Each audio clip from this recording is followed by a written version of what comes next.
Assalamu alaikum, my dear respected brothers and sisters in Islam.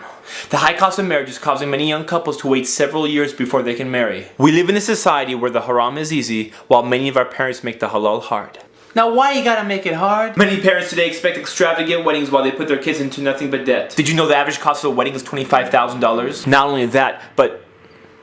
Wait, did you say $25,000? Rewind the tape.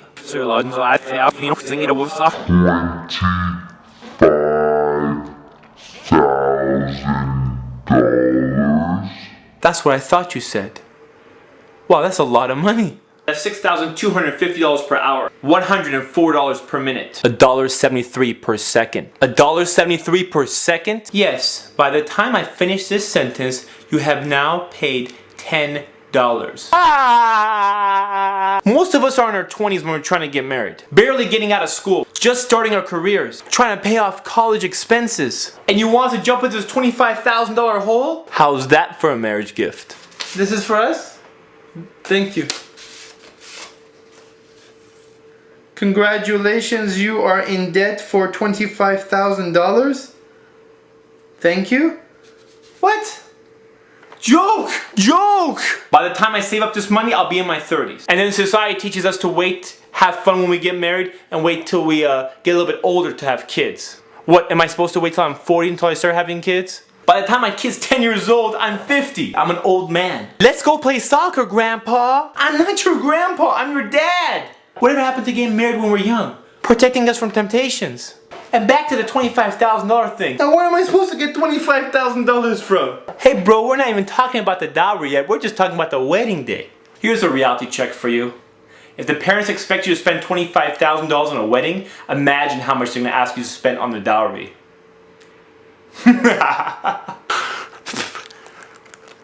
But it's a special day and you're going to remember it for your entire life.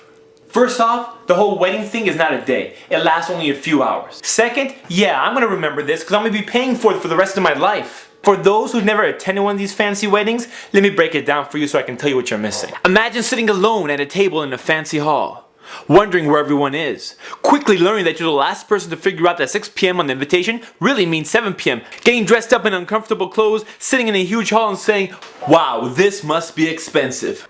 Getting free refills of soda, eating fancy food, staring at the wedding program, saying salam to the people you only see at weddings, funerals, and Eid, signing guest books, playing with your napkin, taking pictures with the bride and groom, hear speeches by friends and family crying and saying goodbye. By the way, why are you saying goodbye? They're not dying, they're just getting married. Watching his and her PowerPoint presentations. Once again, who came up with this idea? Do you remember when you were a kid and your friends would come over? Your parents would take out your baby pictures and they would show it to them? And you would sit there, and they would laugh at you, and you had to put on that fake smile. You know which smile I'm talking about. Imagine that, but times 10. This time, you're in a suit, sitting in the spotlight, on stage, at your wedding. And all those pictures you thought you burned are now back, on the big screen, on a wall-sized projector. Everyone's looking at it and laughing. Everyone and their mama's laughing at you, and you can't do nothing about it. But there is an alternative. Try this. Google the web to find inexpensive wedding invitations. Wow, I can really save some money. How about having your wedding at the best location? The masjid. You'll save a grip of money, and what honor is better than getting married at Allah subhanahu wa ta'ala's house? You can set the time between salat times if you want. Let's say Maghrib to Isha. That way people get there on time. Can you imagine the reward of bringing 100 people to the masjid to pray 2 salats? That is what I'm talking about, man. Contact your local halal restaurant and ask them for a deal. You know how they say? Hook it up. So give me a good deal. Huh? I love it. I love it. Mwah! And finally, and most importantly, make dua to Allah subhanahu wa ta'ala and make a pure intention. Because if you do it only for the sake of Allah subhanahu wa ta'ala, your reward is with Him. And if you do it for the people, your reward is with them. And if you don't do it for Allah subhanahu wa ta'ala, you're getting ripped off. Ripped off. $25,000 ripped off. And even if you try to save money, you're still getting ripped off. Anyways, the whole thing shouldn't cost you more than a couple $1,000s. So with all the money you save, you and your wife can start traveling. Be debt free.